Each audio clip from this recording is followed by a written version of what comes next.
Okay, guys, welcome back. Quick reminder as well. This last wrap up section with Mark will be the conclusion of today. No questions and answer session today. That will be tomorrow during the live trading day, which starts at 8:30 a.m. New York time, Eastern time.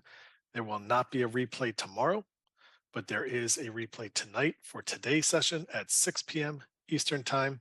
If you have any audio problems or issues with your Zoom, just log off, log back on. With the hundreds and hundreds and hundreds of attendees here, I just see one every once in a while, somebody saying there's low volume. So just log off, log back on is typically what solves that problem.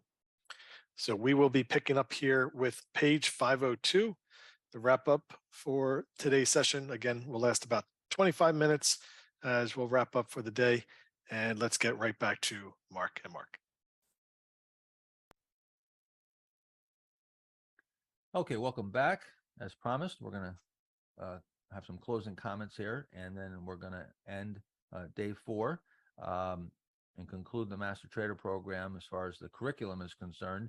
Want to start off with just pointing out that you're going to go through a lot of emotions as you trade and as you learn. Some of you that are taking this workshop are highly advanced, and maybe you still, that doesn't mean you won't go through a lot of emotions, but maybe you've moved your trading to a level that you're a professional, and there's certain things you will get out of this that someone who's just starting will get something different. But all of us go through, certainly as traders, we go through some heavy emotions, especially when you start moving the size up and there's money on the line and serious money on the line.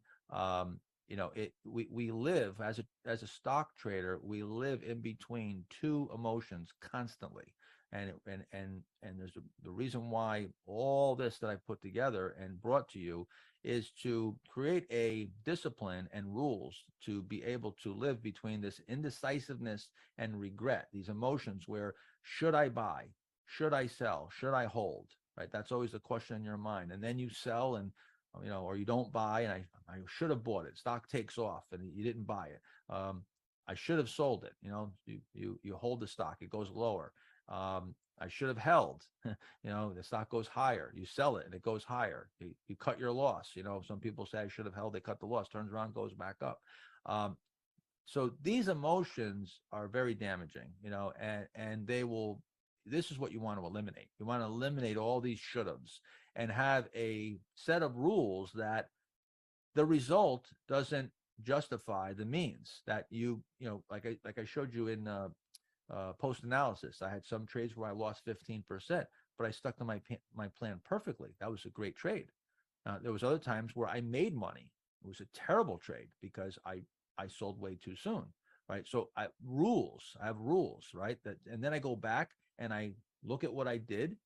Did I stick to my plan? Okay, but now maybe that wasn't the greatest plan. I gotta revise my plan. And now I go back in with a new plan, but I stick to that plan.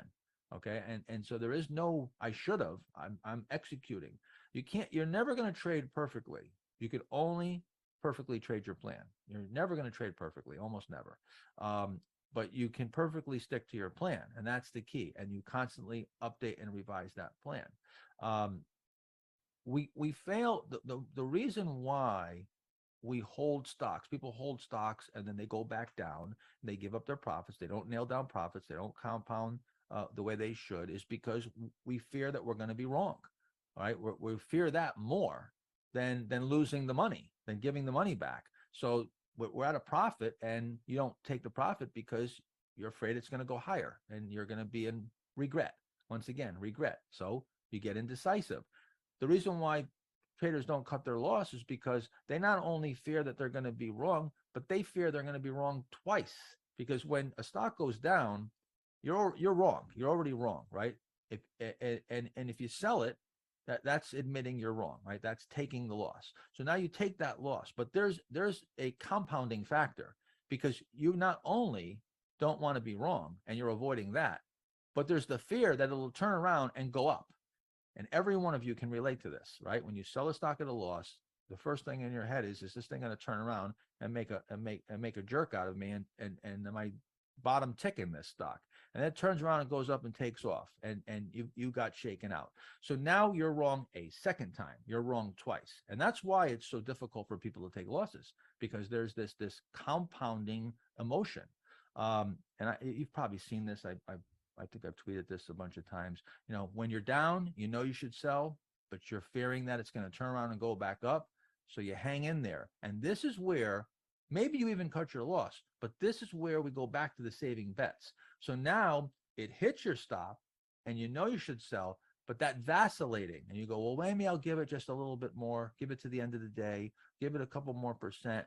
This is where, just like the poker player who throws in, you know, I know this is a crappy hand, but I'm going to give it a shot here. I'm going to, you know, take a shot with king 3 here against this raise and just call one bet. It's never just one bet. It's never just one time. It's never just this one-time moment. That's why it's important that you have rules and all these emotions. This is what you neutralize, and you're able to operate under pressure. Same thing on the upside, knowing we should sell, but we're afraid it's going to go higher. So now what happens? We get caught in the downdraft and we end up giving up these, even maybe even it just, you know, we still sell it and we take a profit, but now we've made less than we could have, and saving bets, right? We're not saving bets again. We're giving up $1 here, $1 there, a couple dollars here.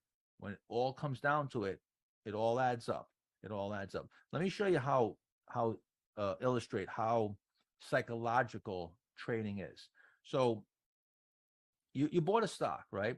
And after you sold the stock, okay, soon after it sold off, you bought it, and soon after it sold off, so you cut your loss and you took a $5,000 loss on the trade. You can use any number. If you trade smaller, it could be a smaller number or a larger.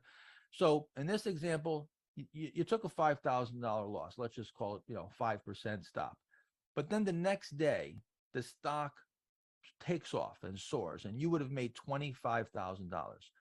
Put yourself in that position. How would you feel? How do you feel about that? Right? Probably not very good, right? You'd feel like, you know, that loss, you wouldn't feel so good about that loss, right? But now let's take the opposite. And the next day, you took that $5,000 loss. The next day, the stock gaps down and you would have lost $25,000.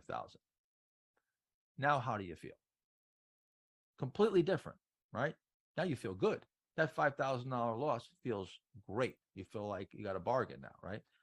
Nothing changed. You still have the $5,000 loss. This is what you have to fight at all times, and why you have to have rules. And Monday morning quarterbacking has to be taken completely out of the equation, because it doesn't matter. It doesn't matter what it does the next day. The result does not justify the means. All right. So you have to have rules. We're giving you the rules.